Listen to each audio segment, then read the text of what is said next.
Wala nga pala akong pa-order today kaya makakapagluto naman ako ng matinong almusal.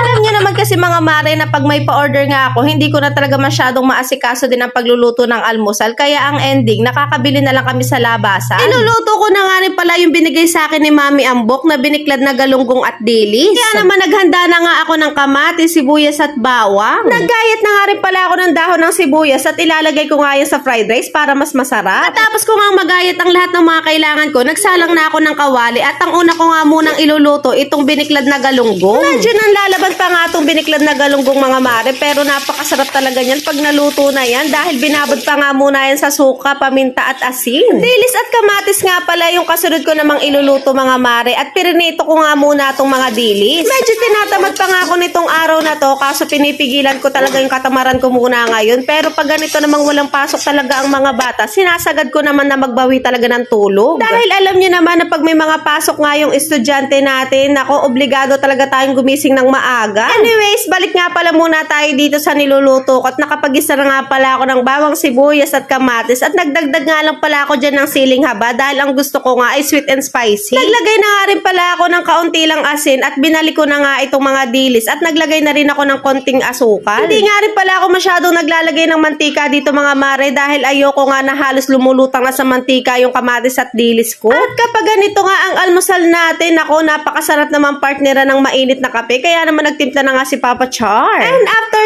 248 years nga, naluto na rin itong dilis at kamatis natin at inahon ko na nga sila sa kahirapan at nilagay ko na rin agad sa lamesa. Kasunod ko namang iluluto ngayon ay fried rice at magsasama na nga rin ako ng tortang giniling dahil hindi naman kumakain ng dilis at kamatis yung mga anak ko. At mas madalas pa nga mga mare nako, itlog lang, sapat na. Char!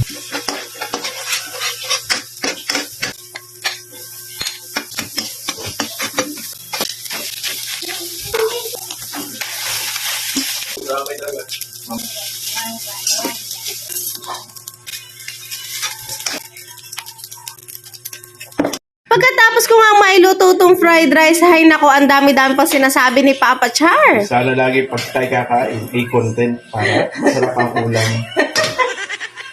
Sure. Sarap ang kain. Sarapay. Masarap naman lagi ulam natin Ay, sarapay. Ang dami ko nga tawa kay Papa Char, mga 10, chares. Abay, madali naman sa akin ang ipagluto siya, basta lang magbibigay sa akin ng pang-budget. Char! Anyways, kasunod ko na nga palang niluluto itong tortang giniling. At kapag nagluluto nga pala ako ng giniling mga mare, dinadamihan ko na nga pala ang luto ko para naman at least naiilagay ko naman sa rep at anytime nga pwede na naming iluto pag wala nga kaming maisip na uulamin. Ilalagay ko nga lang pala sa freezer para nga mas matagal ang buhay niya at tumatagal nga pala yan ng hanggang 2 weeks pag nilagay niyo sa freezer. Isa nga rin to sa naiisipan ko rin palaging ipinambabaon ko sa anak ko dahil ready-made na nga ito. Pagkaluto na nga nitong tortang giniling, syempre mas masarap yan pag may hinihigop tayong sabaw kaya nagluto na rin ako nitong Lucky Me Chicken.